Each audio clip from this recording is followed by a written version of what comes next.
Good morning. It's very early in the morning, and I just couldn't sleep. I've had some things on my mind for a couple of days, and I want so much to share them with you in hopes that it can lift your soul, to inspire you, which means to breathe life into you so that you can find success and happiness and peace of mind, equanimity. The kind of peace of mind that comes when we take our gifts and talents and stretch and grow and create. I'm at my favorite place on the planet. It's our cabin in Bear Lake, which is in Garden City, Utah. Half of the lake is in Utah, half of the lake is in Idaho. I come here when I'm looking for inspiration.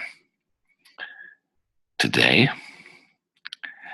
I'll be working on the feature film script for the movie The Greatest Salesman in the World. Isn't that exciting? We got that funded just a few months ago, and in a meeting with the producers, they said, David, we want you to write it. Well, there's a story behind that. Let me start with that. We lived in California for a number of years and specialized in helping doctors build successful businesses. And then I started building real estate projects. And before you know it, we're building 100-unit apartment complexes. Oh, it was great. Till the 1986 Tax Reform Act. Many of you are old enough to remember that. Put some teeth into accelerated depreciation, et cetera. And pretty soon values of apartment buildings started to come down. In 1989, we were in the middle of building our last one. Oh, what a nightmare. 1990, the world had come to an end for us. Millions of dollars had gone through our fingers like water. Couldn't stop it. And I wrote about this in my first book, Today I Begin a New Life. I'm digging a trench by one of the buildings at the bottom of Ventana del Pueblo in Escondido, California.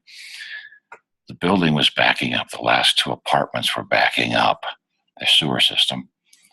Well, the sewer line has a very specific fall per foot before it connects to the city sewer. And it creates almost like a siphon, just sucks everything right out of the line. But if that fall isn't there, it backs up in the building. And that's what was happening. And I couldn't even afford a $10 an hour assistant. I'm digging up brand new shrubbery. We just finished this building. Exposed the line. Discovered, yes, when they backfilled it, the first few feet, it was off. And the plumber had gone bankrupt, so I couldn't get them to help me. And I cut the pipe open, needed to fix it. And I'm standing ankle deep in human excrement. People are walking by. Didn't care. I was crying and talking out loud. How did I get here? I rode up in my Mercedes, which was soon going to go back to the bank. From a house we needed to sell before we lost it. A life that was just in shambles financially. Just cried. Dark, dark moment. I don't know if you may have had one of those. Well, we got the house sold and a couple prized possessions with it. Loaded everything up in 2 Ryder trucks and came up here to Utah in the mountains to start a new career as a writer and a director. I had produced a film series called Come In From the Storm, along with Reach Out on teenage drinking and driving, Can't You See Me on acquaintance rape, and now a 3-part series on child abuse.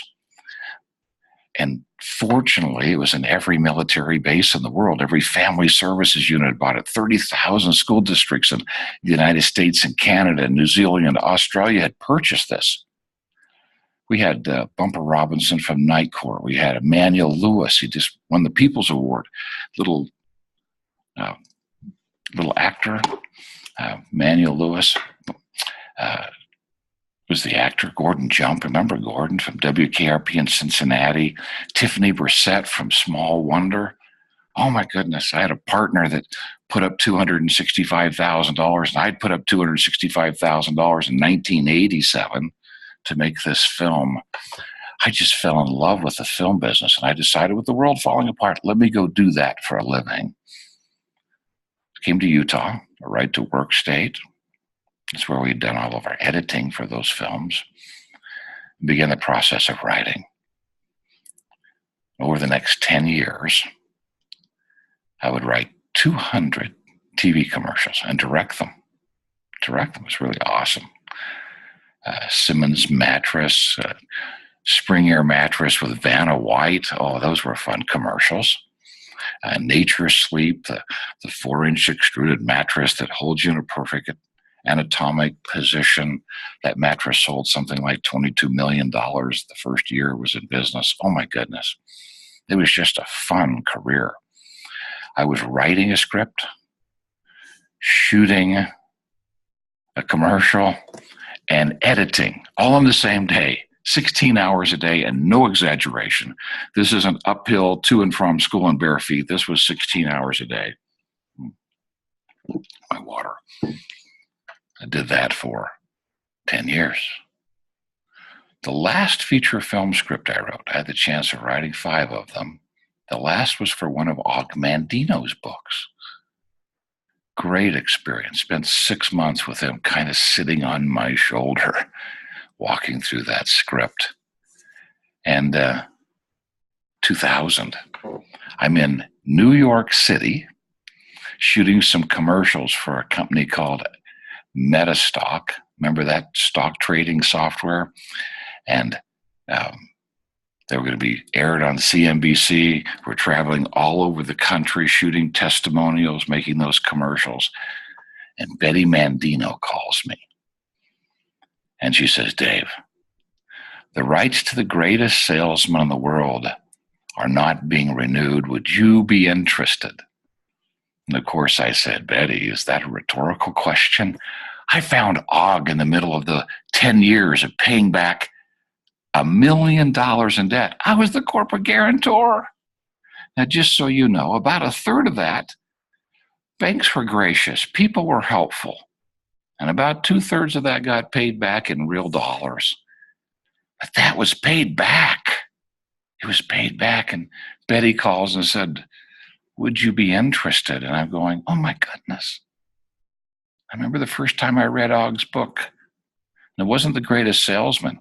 I read one of the other books first, but I remember going, wow, this is like an old shoe. It just fits so wonderfully. I don't say this to very many people, but now everybody's going to hear it. I remember reading it and saying, Og had the same teacher. Og had the same teacher. When I read books, that's the first question I ask as I'm beginning the process. Do we have the same teacher? Let me go back a moment. 1992. Our educational films had stopped selling, which was keeping us alive. And I had the darkest of the dark nights. I longed to cry to the God of my youth, but the God of my youth will not hear my cry. I must change my God or change my cry. Angry, frustrated, overwhelmed, looking at $1 million life insurance policy a little too closely. I made the promise, show me how to dig out of this, and I will spend the rest of my life helping other people do this. There I am, with the opportunity to start the Og Mandino Company and to build something that would change lives. What a great opportunity. Came home from New York, left the film business, put together the team, and began the process. It's been 17 years, and now we're ready to make the movie. Oh my goodness. Hafid, the Camel Boy's life is going to come alive, not just before and after the 10 scrolls, but what did he do with these principles?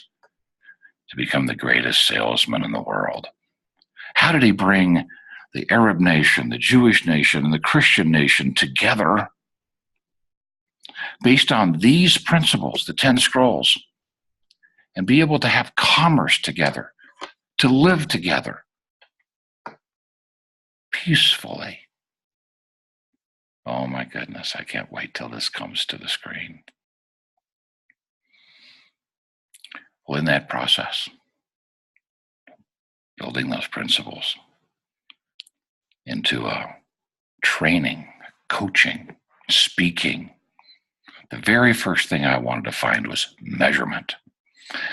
Is there a way to measure how we think, our habits of thinking? Well, we found a very interesting science out of the University of Tennessee, the formal science of axiological mathematics. And its founder, Robert Hartman, Dr. Hartman, a PhD in mathematics, philosophy, a JD in law. Dr. Hartman had finally broken the code because we think intrinsically, things that are beyond value, extrinsically, tangible things, systemically, just thoughts in our mind, ideas, policies, procedures, opinions. That's systemic thought. How do we measure all of those different kinds of thoughts? He created the math.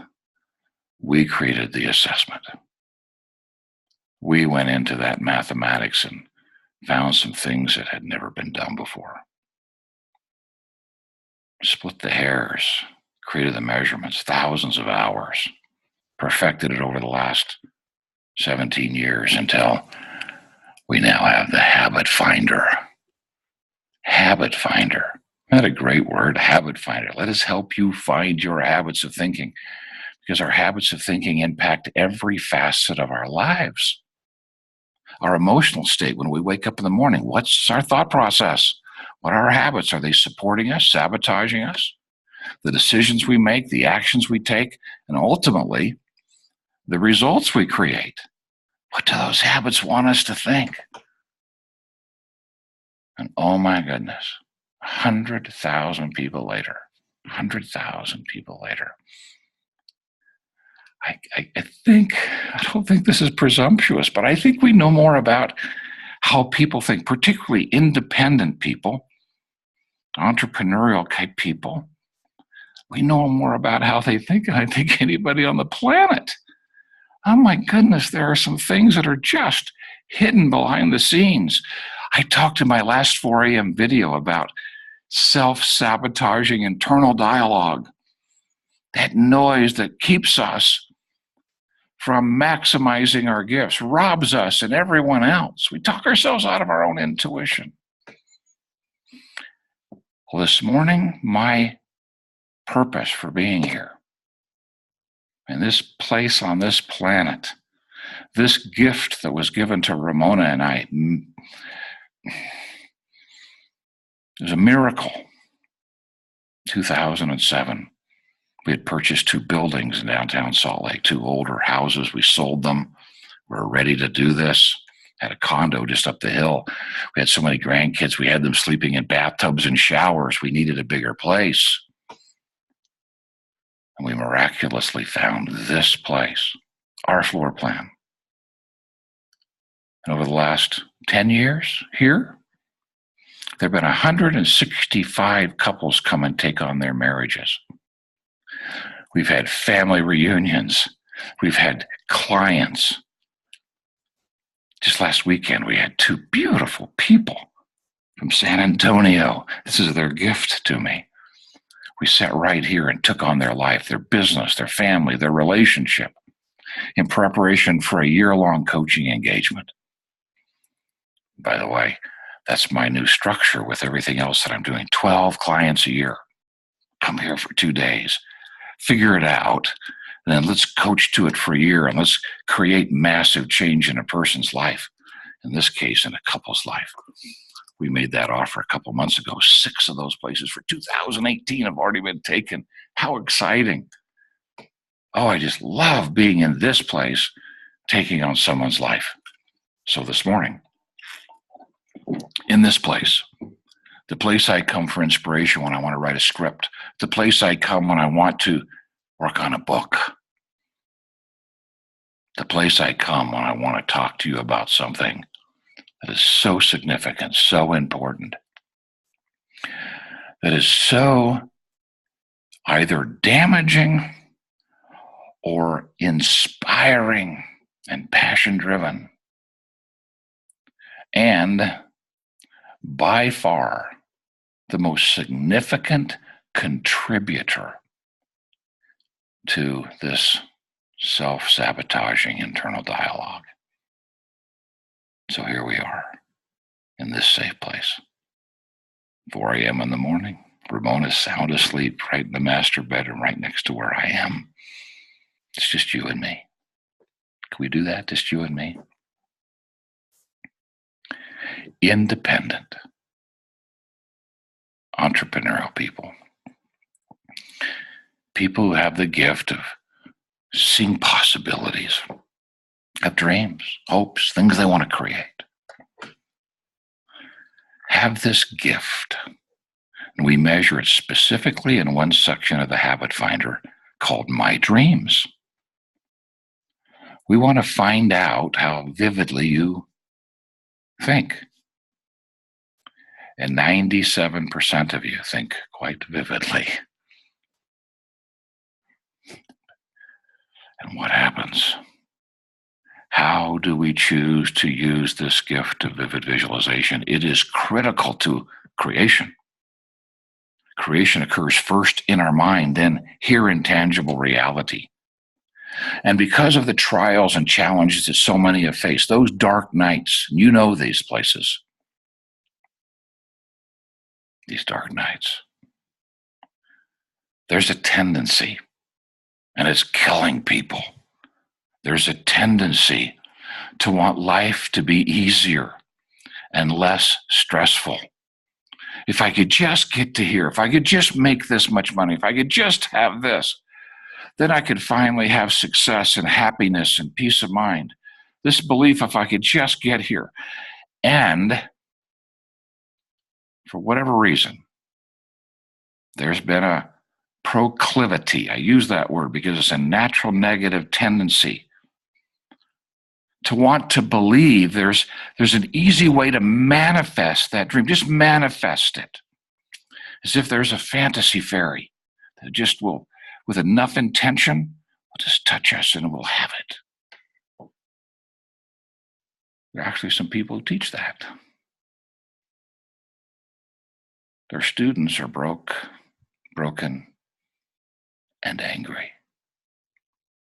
believing that the reason it didn't work is there's something wrong with them. You see, this ability to vividly visualize is so powerful that when we go there in our mind, we create what's called a mental construct. In other words, we've created in our mind a brand new reality, and it's so real that the body will go into action to protect it if it's ever threatened. We bring that expectation, and etymologically that word means concrete condition for happiness. Concrete condition for happiness. Our happiness now becomes dependent on this expectation. And life shows up differently, which it always does. And the body goes from a norepinephrine, a euphoric drug we had when we were thinking about it, to a cortisol surge. It's released to heal wounds. The body thinks we're being attacked by an enemy. It gets worse. Right in our midbrain, in our limbic brain, there's a little thing called an amygdala, fight or flight center. You've heard that, fight or flight center? It's really small, a little almond-shaped thing, but it sends out an army that shuts down all the energy-rich parts of our brain, starting with our prefrontal cortex, which is our empathy, practical judgment, common sense. We are rendered emotionally paralyzed. Do you know this place? Life is showing up differently. I'm going to use the word, hate our life. 85% hate our life. Just go, ah. Just say that with me. Go, ah. And then we turn inward. I can almost touch it. I can almost taste it. Why can't I have it? What's wrong with me? Does God not love me? I shared that in the previous video. I still remember the first time I heard that from a grown man with tears. Oh my goodness. That statement drove me from 4 to 8 a.m. for 4 years to write Today I Begin a New Life. That one statement, I knew this needed to be addressed. And this morning we're taking this on. Gift of vivid visualization, but used to go into the future to a time when it's solved, and then I start playing out vivid scenarios about what it'll be like after it's created. That becomes fantasy because it doesn't exist yet. That becomes fantasy. When I go into that place, the norepinephrine, euphoric. You know what this is like, don't you? Oh, it's just euphoric. It's wonderful. Then life shows up differently. Cortisol surge. If you're dendrites, emotionally paralyzed. What's the solution? Go back into fantasy.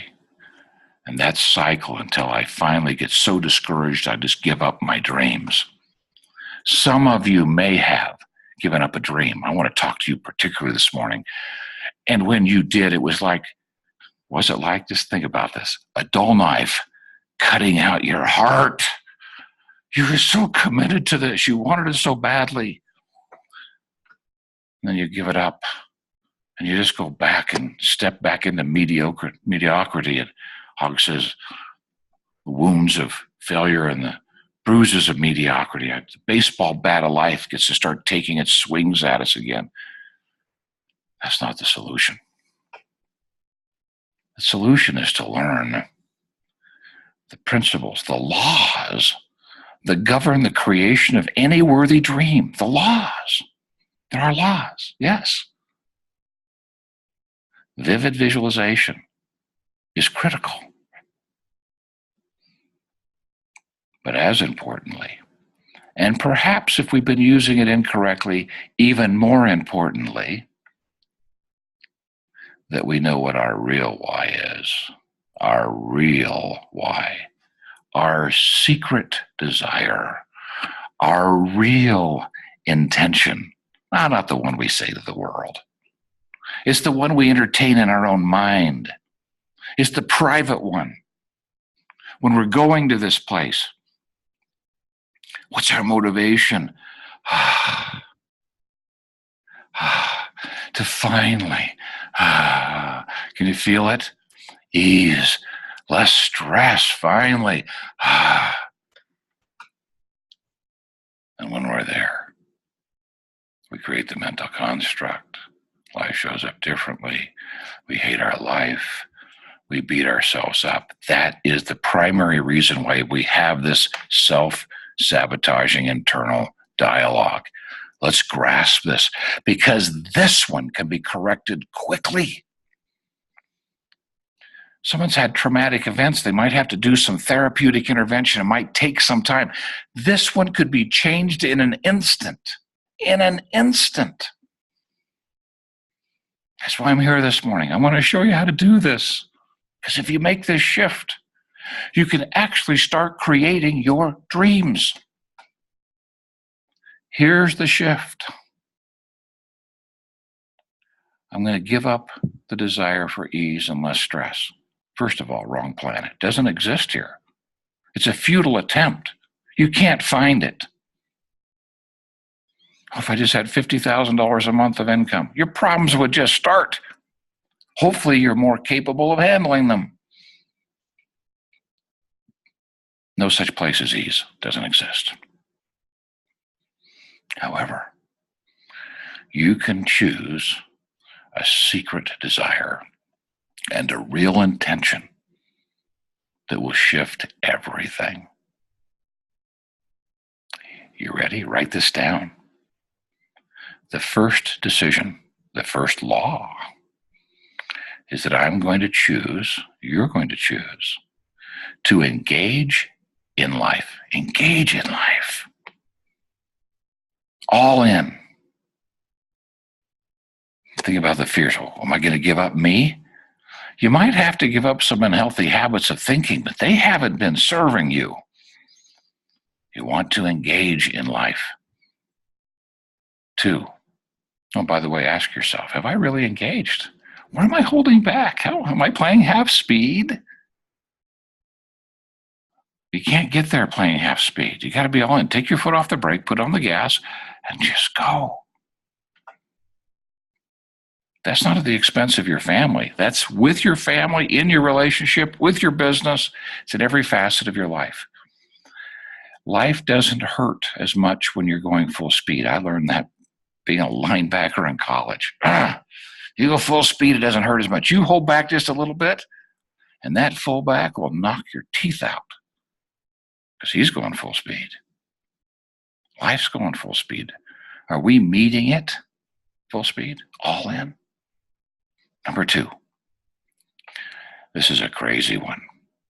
It's the decision to embrace obstacles. Embrace obstacles. Are you kidding me, Dave? Why would I embrace them? Because you're going to get them. It's just part of life. If I'm living present in the now, going into my mind to get creative ideas about how to create this more effectively, I'm going to run into obstacles as part of tangible reality. If I dive into them, learn from them, and move forward, we all have them. I was dealing with one last week. Big one. You can't cower from them. You can't hide from them. You dive into them. You plow through them. You learn from them. You move forward.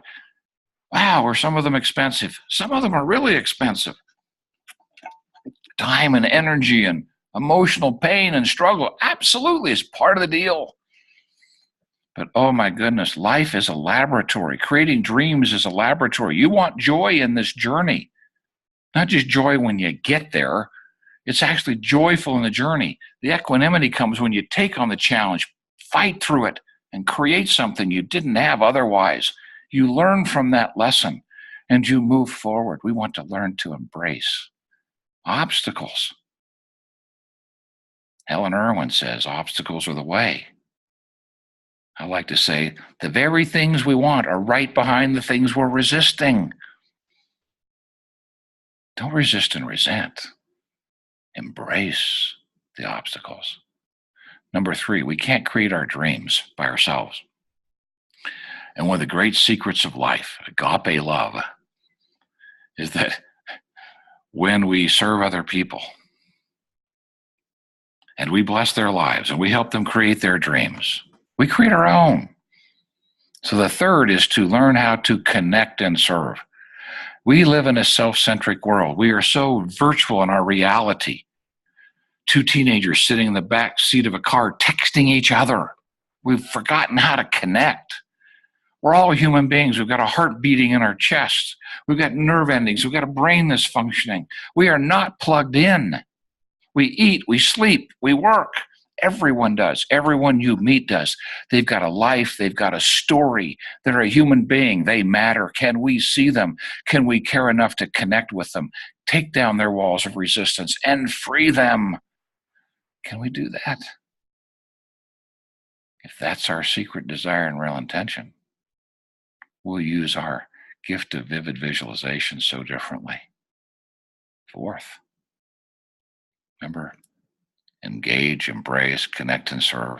Number 4, create value. Create value everywhere we go and with everyone we meet.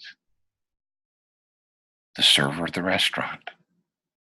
Instead of being frustrated they're running a little late, what would happen if we watched how many tables they were taking care of? Oh my goodness, how do they keep track of all of that? Next time they come over, I notice you're taking care of 6 tables. How do you keep track of all of that?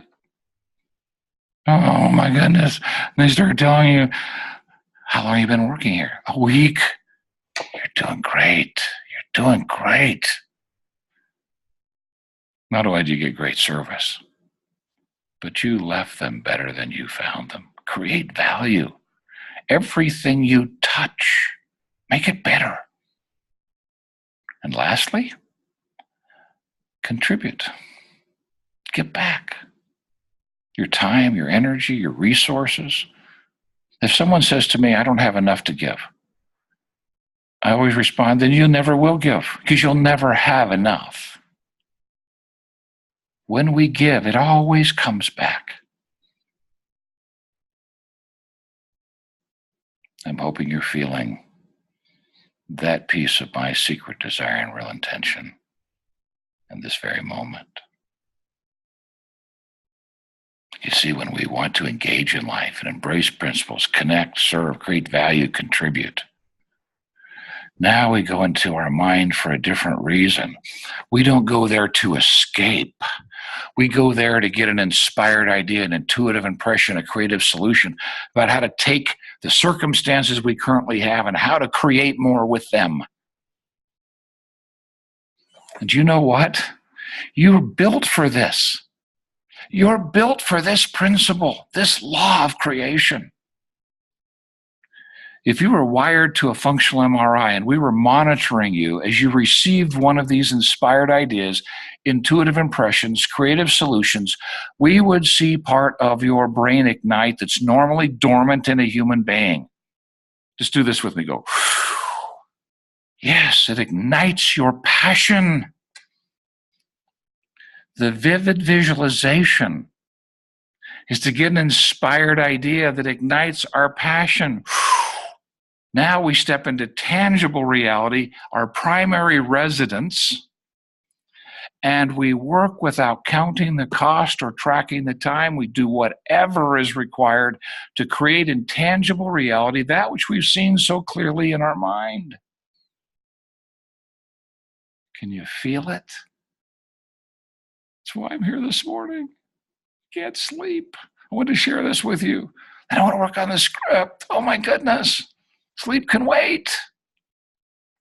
Work without counting the cost or tracking the time. You see, passion is the gift we're given to sustain the work of creation. It's the gift we're given. If we're trying to escape, we're using our vivid visualization to go into fantasy, faced with the inevitable work, it becomes boring, mundane, burdensome, repetitive, hard, something we cannot sustain. We just want to go back into fantasy and spend productive time imagining what it's going to be like after it's manifest. Same work for the fantasizer or for the intentional creator. Same work. One of them is just, they want to avoid it.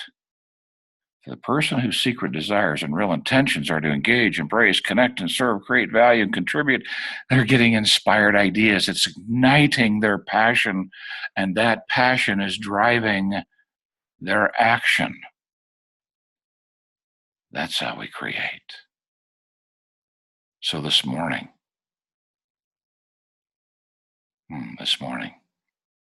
where have you been? How have you been using this gift? Do you spend it in fantasy, going to a time when, and then going beyond it, just sneaking a little bit beyond that, spending time imagining what's going to be like after? And then spending a lot of time in catastrophe, that dark dungeon of despair and discouragement, undulating back and forth, high emotional high, low emotional low.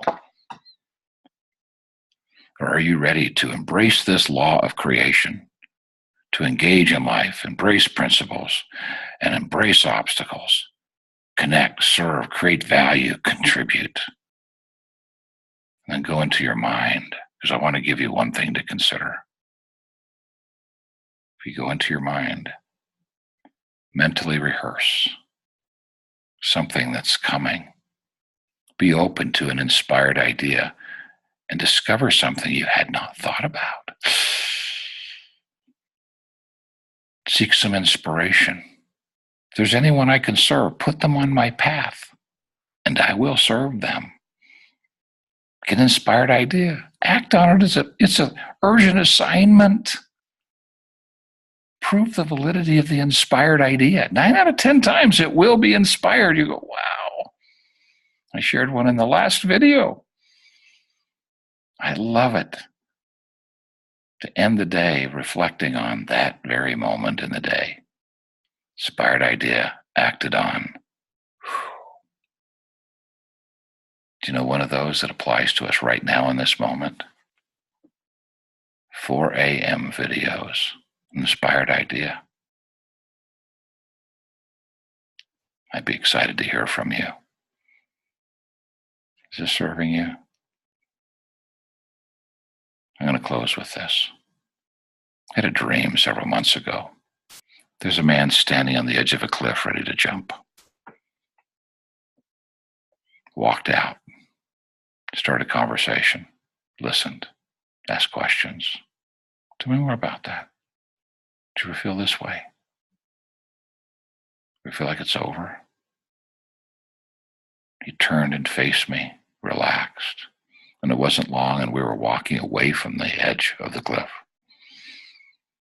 And I woke up and I went, what was that all about? This was the impression I got. In the not too distant future, there'll be tens of thousands of people who will be tested beyond their ability. Now, scripturally, which I happen to believe in, we're not supposed to be tested beyond our ability in righteousness, and the world is in chaos. We'll be tested. Tens of thousands. Standing on the ledge, ready to jump. Just wanting it over with. This was the impression. The only person with enough credibility to walk out onto that ledge and talk them back away from the ledge will be someone who has stood there themselves. I know this place, this dark ledge.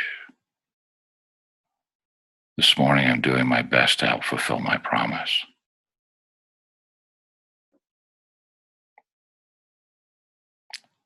I long to cry to the God of my youth, but the God of my youth will not hear my cry. I must change my God or change my cry. It was my cry. I wanted to be rescued. God wanted to turn me into a creator. Embrace these principles. Let go of the need for ease. Fall in love, getting an inspired idea, igniting your passion, taking action, getting an inspired idea, acting on it as if it's an urgent assignment, validating it, know and to be known, to trust and to be trusted.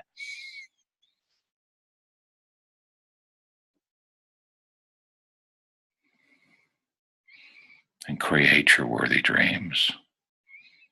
I could feel it coming already, a 4 a.m. video on how to create worthy dreams, how to test them before you pour your heart into them. Is that a worthy dream? There's a test for those. Would that be a fun 4 a.m. video? I think so.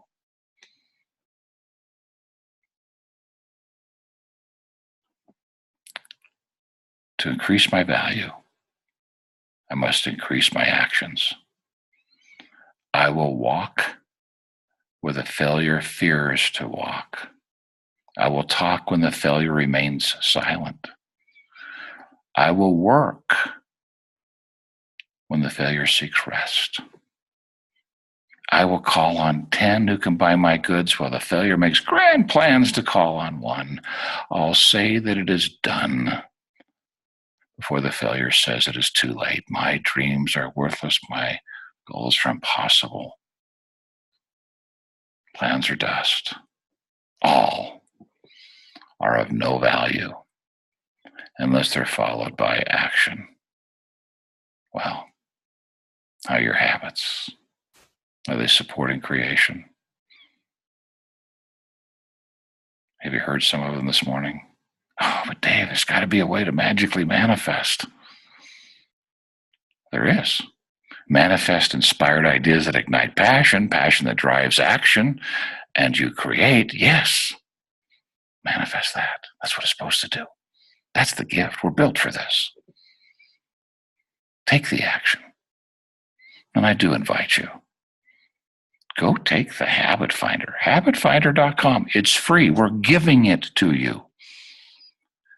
You can even press on the link and we'll spend some time with you. We want you to feel this. Someone said, why do you do that? Well, remember, if I would be shown, I would spend the rest of my life showing others how. I'd love to show you how. One of our coaches would love to show you how. But before that, you need to know, you want to know that we can get to the real issues. Hopefully this morning served you. Hopefully your habit finder will serve you. Hopefully we have the opportunity of walking side by side in this crazy world, creating our dreams and experiencing joy in the journey. Thanks, everyone.